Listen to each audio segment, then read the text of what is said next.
Yes, people, there's definitely a conversation to be had, especially concerning Bukayo Saka and Noni Madueke. And basically, because I've seen a lot of people, come up with a lot of stories. People have, said something. People have done videos. People have made comments about Saka, and about Madueke, this season, for everything that has actually been, happening, which is quite right. But let's break it down and look at it.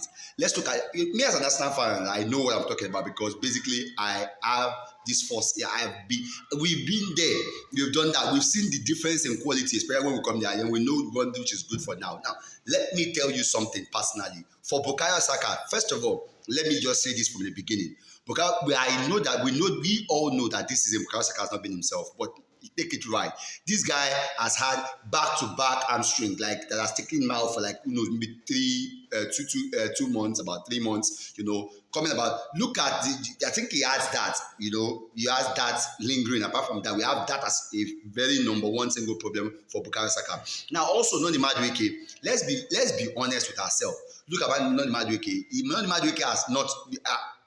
He has not, hit the ground also at us now. The thing is that he has right now. There are two differences. Both players are two different players entirely. They are different in both ways. Saka is more effective.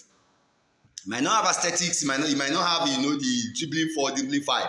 But Saka is very, very efficient. We all know that. And maybe I think the challenge is having. Me personally, I think the injury he had, on his right and left. Psychologically, when you have an injury on your right and your left, hamstring, immediately back to back, and then you expect him to actually be optimal, to what he used to be. This guy has carried us now. For me, Saka has a lot of credit in the bank. Now let's go to Noni Madueke. Noni Madueke has not actually, hit the ground running. He is very, very good with the aesthetics. He takes on his defender, he beats his defender, but the end product is zero. Noni Madueke's end product is zero, and he doesn't just give you that output like Saka. Now, I can give Saka, that.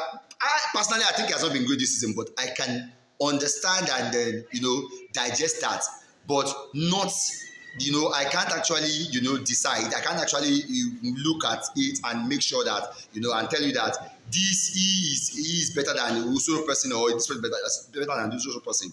But on the other hand, I'm just telling you, you cannot just ride out Saka because of what's going on with him right now. I think basically it has to do with psychology, it has to do with the injuries, and that is why he is what it is now. Yes, you can tell me I'm finding an excuse for him, but he's definitely he at his worst time. I trust him than Madueke on his best time, because I know Madueke can do the dribbling, can do everything, but might not actually get result. Because Saka might be anonymous in the game, and one way or the other, he will get a goal or get the assist. So for me, this debate about it, I get the debate from that outward, but as an Arsenal fan, no Arsenal fan will believe that Bukayo Saka. Yes, you might have to bench him a little bit, for him to get himself back and try to talk to him. But I think the manager needs to talk to him. If he's still, maybe he needs to see a psychologist, considering the injury. I personally will cut him the slack, because this guy has been carrying Arsenal